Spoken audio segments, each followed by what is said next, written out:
orarmos, eu quero inspirar o seu coração, inspirar o nosso coração com um texto que está no livro do profeta Joel, capítulo 2. Joel, capítulo 2, versos 28 até o 32. Amém? Joel 2, 28 ao 32. Na tela. Chegou. Diz assim: e acontecerá depois que derramarei o meu Espírito. Você viu que o Espírito aí está com letra maiúscula, Deus falando do Espírito de Cristo, o Espírito Santo. Ele diz: e acontecerá depois que derramarei o meu Espírito sobre toda a carne. Vossos filhos e as vossas filhas profetizarão, vossos velhos sonharão e vossos jovens terão visões.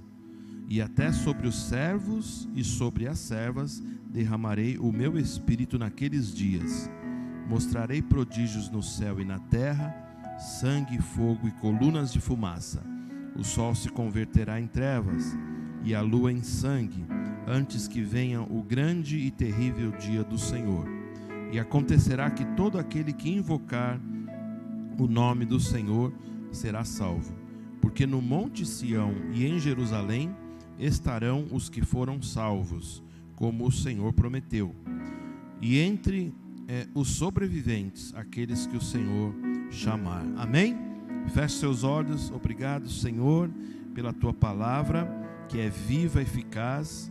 Ela é poderosa para dividir pensamentos, intenções. Ela vai até a divisão da alma, do corpo, do espírito. E a Tua palavra, ela é poderosa para nos endireitar, para nos aprumar na Tua vontade. Nós queremos dar honra à Sua palavra nessa noite. Queremos Te agradecer porque ela é verdadeira, ela é digna de toda aceitação. Amém. Tem gente aqui? Tem pessoas aqui? Então fica de pé, glória a Deus, fica de pé, aleluia. Levanta a mão bem alto, como se você precisasse pegar alguma coisa aqui. Isso, está aqui no alto. Glória a Deus. Pode sentar de novo. Fica acordado. Preciso da sua energia para a gente orar, tá bom? Glória a Deus. Esse texto fala de avivamento. Ele fala de algo que a igreja sempre busca e precisa buscar em tempos de dificuldade. Amém? Nós estamos vivendo um tempo bem sombrio na história brasileira. E nós precisamos ter uma postura, um posicionamento de oração. Na verdade, o avivamento sempre vai vir, irmãos, através da oração. É avivamento de oração. Amém? É o avivamento por causa da oração. Não importa, não precisamos de números. Necessariamente não precisamos de números, precisamos de intenções. Tá? Um coração, a oração de um justo sequer, pode muito nos seus efeitos. Agora imagina 10, 15, 20 justos unidos, amém? Nós podemos fazer uma movimentação espiritual. Deus pode fazer grandes coisas, amém? E quando nós vemos essa necessidade de avivamento, é porque algo tem acontecido para atrapalhar o bom andamento da nação, para atrapalhar o que Deus quer fazer. Então nós precisamos, tempos em tempos, eu tenho visto assim, né, até pelos avivamentos, tempos em tempos a gente precisa se reunir, se fortalecer, orar mais e nos preparar para um novo tempo, uma nova época. A Bíblia fala de ciclos, não há problema nenhum, a gente tem ciclos que começam e fecham, amém? Quando a gente conclui um ciclo ou uma estação, você pode perceber, Deus sempre vai nos preparar e nos inspirar para uma próxima estação. E as próximas estações de Deus, elas são sempre melhores do que as que a gente passou. Eu creio que Deus tem coisa boa para a minha vida, para a sua também. Eu creio que Deus tem dias maravilhosos para inspirar você, para que você tenha dias para você dizer assim: esses dias que eu estou vivendo eu não tinha vivido ainda, não é? Então, esse texto ele fala: Deus há de derramar. E quando você pensa em todas as nuances desse versículo, a gente precisa lembrar que Pedro, ele faz menção dessa profecia em Atos 2. Quando Jesus derramou do seu Espírito, não é? Ele subiu, Deus derramou do seu Espírito na igreja primitiva, onde eles foram batizados. Só que a gente precisa pensar o seguinte: avivamentos e avivamentos. Vai continuar tendo avivamentos. Deus sempre vai querer avivar o seu povo. Deus sempre vai querer colocar fogo na gente para que a gente faça melhor as coisas, amém? E eu sempre, quando pensei em avivamento, eu sempre pensava que o estereótipo, né, da palavra avivamento, você pensa assim: vai acontecer algo na igreja, o povo vai pegar um fogo no pé, vai ter um cai-cai, vai ter gente rindo e correndo e chorando, né? Isso tudo pode acontecer, mas um avivamento verdadeiro, ele só tem propósito quando ele toca o mundo, quando ele toca as pessoas que não conhecem a Cristo. O avivamento verdadeiro, ele nasce no nosso coração, mas ele precisa necessariamente tocar as pessoas que ainda não conhecem o Senhor, amém? Então, apesar de este texto também se referir a alguns textos da tribulação e assim por diante, o princípio dele aqui sempre vai dizer a verdade. Ele diz que o Espírito vai ser derramado sobre toda a carne. Significa que Deus não faz acepção de pessoas. Deus quer derramar do seu Espírito de uma forma muito mais intensa a todos nós, amém? Sem acepção. Ele fala que os filhos e as filhas profetizarão. Olha que coisa linda. Ele fala dos velhos tendo sonhos. Que coisa linda. Sonhos. Fala dos jovens tendo visões. Fala dos servos e as servas também sendo plenos e cheios do Espírito.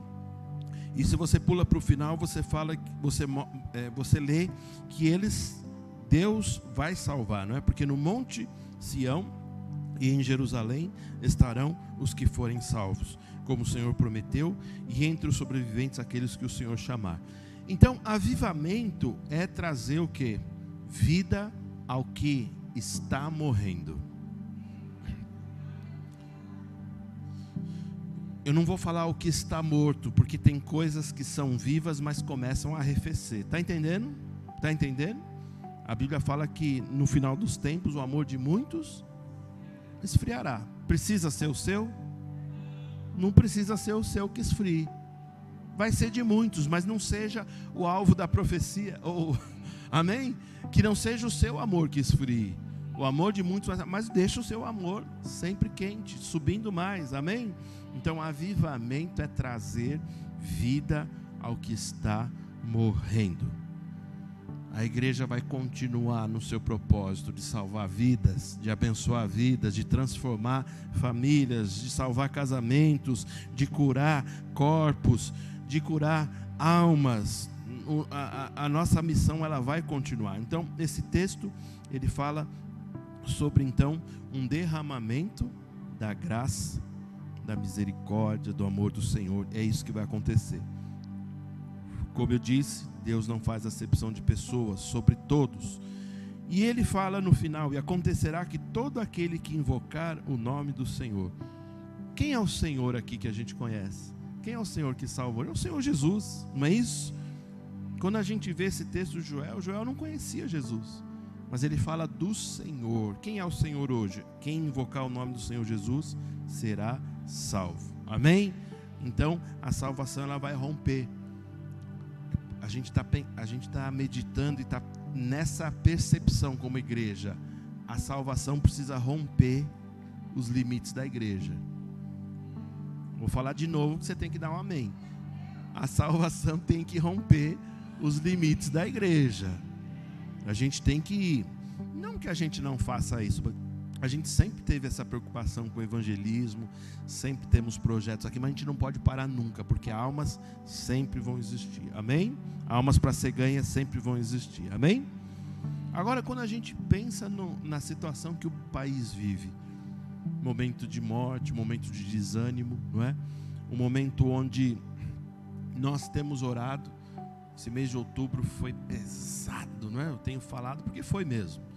Nós tivemos orando, intercedendo, continuamos fazendo isso porque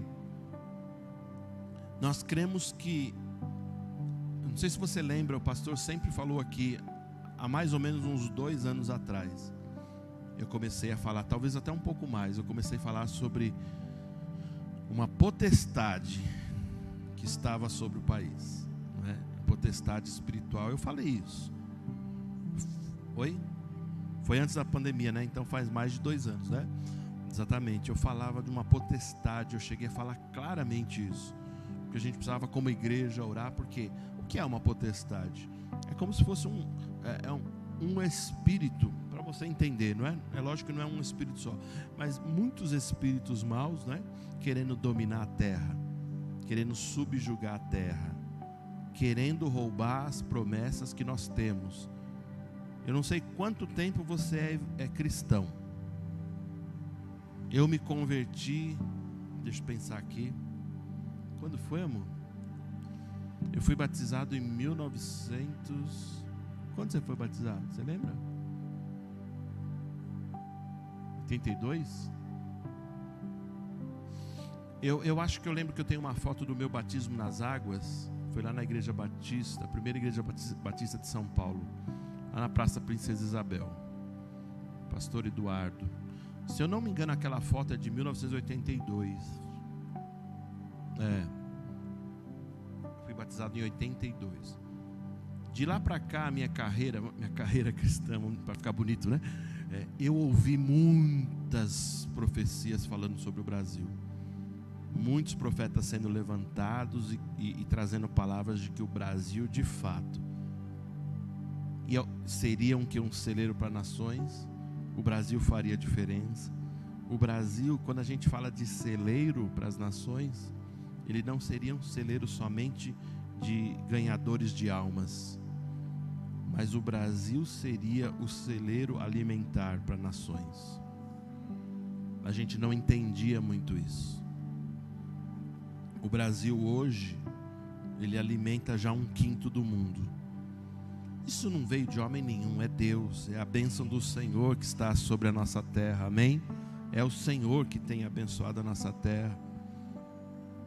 E por mais que houvesse um desejo de que isso fosse apagado, mais e mais profetas se levantaram, e alguns falavam especificamente que não era para essa geração.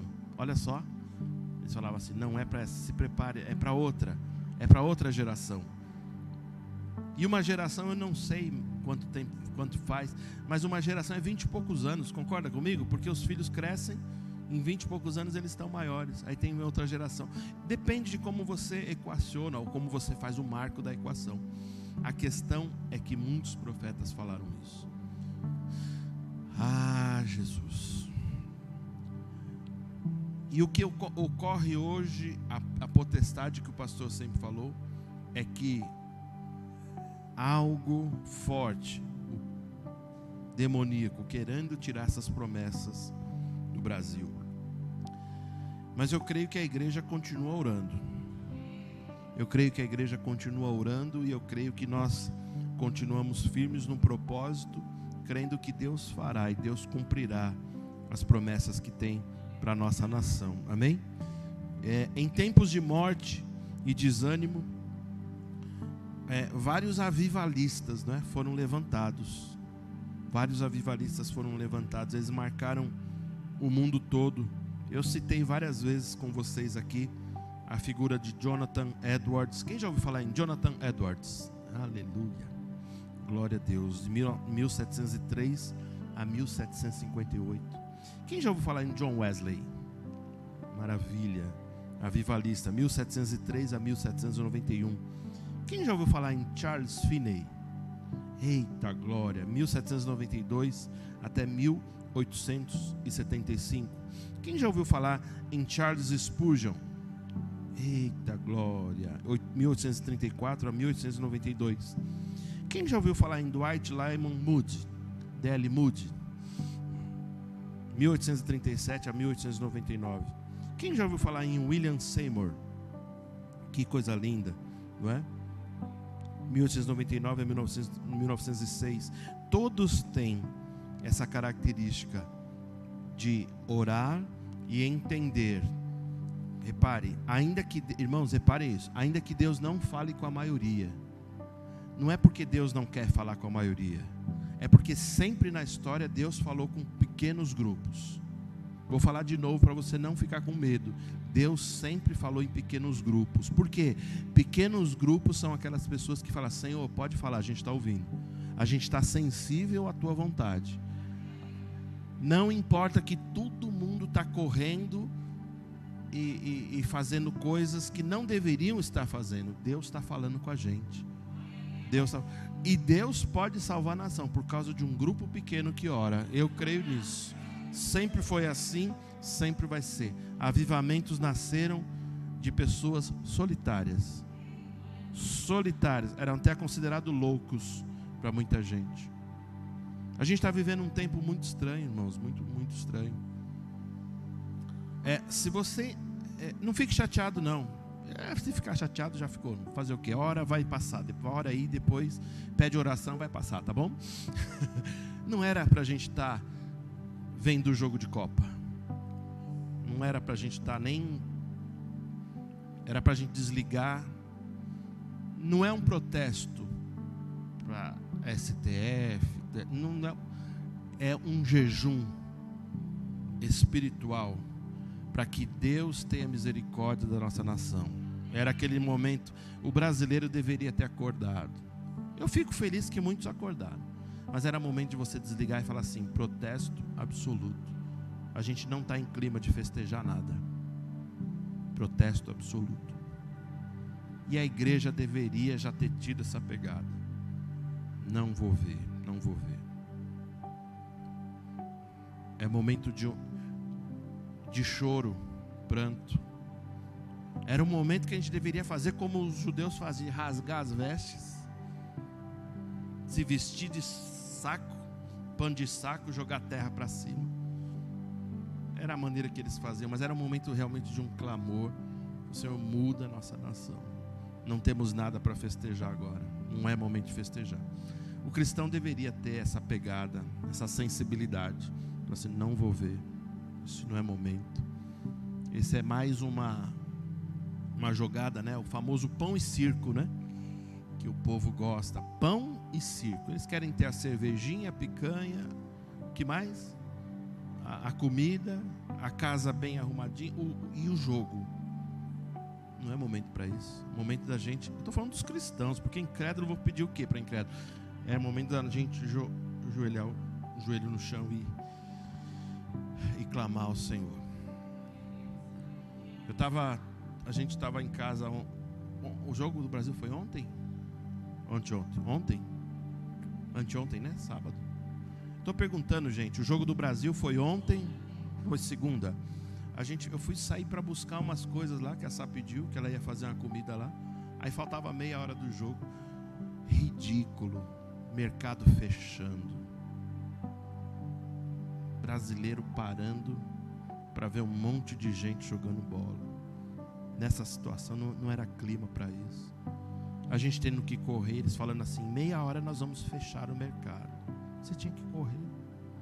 Eu saí na rua, um rapaz quase bateu de frente comigo, porque ele entrou e ele fez uma abertura, então eu tive que buzinar e jogar o farol alto para ele ver. Aí ele consertou: não, tá tudo bem aqui. Eu falei: não tá não, você tá maluco, você ia bater em mim. Homem barbado, correndo que nem um doido para ver jogo. Que coisa feia. Já era para ter acordado. Crente fazendo esse papel é mais ridículo ainda. Eu só sei que Deus usa, e Deus quer usar aqueles que são solitários. E fala assim: nós precisamos salvar. Eu quero salvar esse país. Eu quero que Deus me use. Eu quero que Deus nos use. O nosso momento de intercessão, eu quero que Deus use, e que a nossa oração dos poucos justos aqui possa fazer diferença. E vai uma crítica para a igreja do Verbo da Vida de Vila Ré, porque nós como igreja deveríamos estar orando em peso hoje aqui. Porque algumas pessoas estão falando assim: pastor, está tudo bem. Eu digo para você: não está. Não está tudo bem. Não está tudo bem. Se nós não cuidarmos da nossa nação, nós vamos perder a nossa nação. As pessoas estão achando que é brincadeira. Eu quero te inspirar. Esses homens se levantaram para orar, mas não só para salvar uma nação que é um pedaço de terra, mas para salvar a nossa nação, ou salvar as suas nações, no sentido de que o Senhor pudesse vir com salvação, a igreja inspirar as pessoas a não viverem mais uma vida de pecado, as pessoas entenderem que nós temos uma missão aqui, amém? Deixa eu falar uma coisa boa para você: não tem demônio neste mundo, não existe carne, não existe perseguição que possa nos separar do amor de Cristo, não existe pecado, não existe força das trevas que seja maior do que Deus. Por isso que o maior está com você, o maior está comigo, amém? Então quando a gente orar, ore com confiança, continue crendo, Deus está do nosso lado. Se Deus é por nós, quem será contra nós? Então creia nisso, fique firme, não esmoreça. A gente traz a notícia, mas sabemos que Deus é poderoso para mudar qualquer má notícia, amém? Glória a Deus. A nossa missão hoje, estou falando hoje, dia de hoje, é lutar em oração. Diga, lutar em oração. A nossa luta, como que é? É oração. Não é outro tipo de luta, não é uma luta revolucionária. Não é como fez Simão o Zelote, achando que Jesus, né? Ele falou: Jesus, eu achei que teu reino era de uma briga, pensei que você ia subjugar Israel. Não. A nossa luta é aqui, ó, nos joelhos. A nossa luta em oração, essa é a mais poderosa luta que pode haver. Nós cristãos vamos vencer em oração. Diga amém. Diga amém. Diga amém. Se Deus dependesse do seu amém para derrubar muralhas, eu quero ouvir um amém para derrubar muralhas. Quero ouvir. Amém. Fez uma trisquinha só nas muralhas. O povo que andou em volta de Jericó para derrubar as muralhas, a única coisa que Deus pediu, que eles tivessem o que em volta das muralhas por 7 vezes. Sim ou não? Sim ou não? E depois eles gritassem. A gente precisa ter convicção. Eu creio que Deus está mudando nossa nação. Tem 3 minutos. Deus vai mudar nossa nação. Mas eu creio que vai começar a acontecer não só aqui no nosso bairro, em outros lugares, nas casas, no projeto Heróis, na Fundação Casa, nos presídios onde a gente tem trabalhos, onde mais o Senhor abrir lugares para a gente pregar a palavra. Vai acontecer fome da palavra. Sinal de avivamento é fome pela palavra.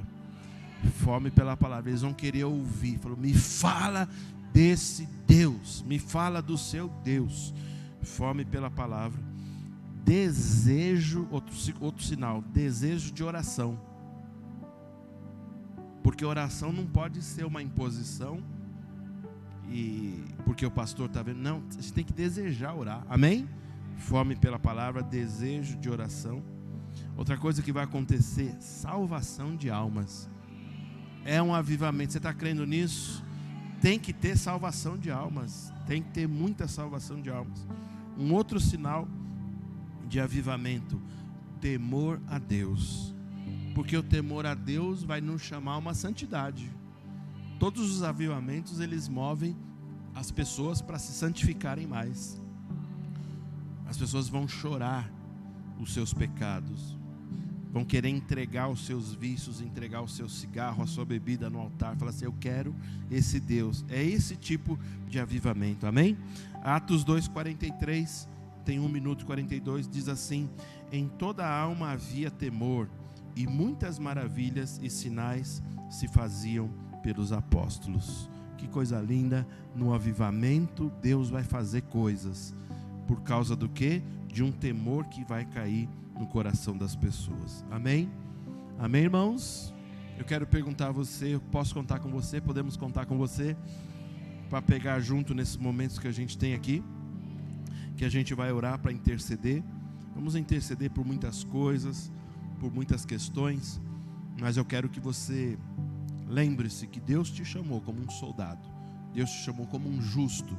E a oração do justo, a arma do justo, a oração, ela pode muito nos seus efeitos. Amém? Sejam abençoados na prática da palavra E a gente se vê em breve, tá bom, queridos? Glória a Deus. Aleluia. Eu quero pedir que a gente hoje divida os grupos novamente como a gente fazia, tá bom? Queria pedir que os homens viessem neste canto aqui, as mulheres ficassem lá atrás. Se precisar afastar um pouquinho as cadeiras. Olá, irmão. Para ficar por dentro de nossas programações, acesse a nossa conta no Instagram, @verbovilaré. Clicando no link que está na biografia, você será redirecionado ao canal da nossa igreja no YouTube. Se inscrevendo lá, você tem acesso às transmissões ao vivo e gravações das pregações anteriores.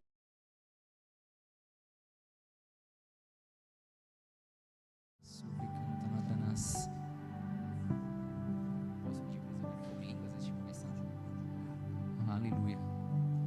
Meninas e meninos, se vocês puderem orar um pouquinho em línguas antes de nós começarmos, por favor.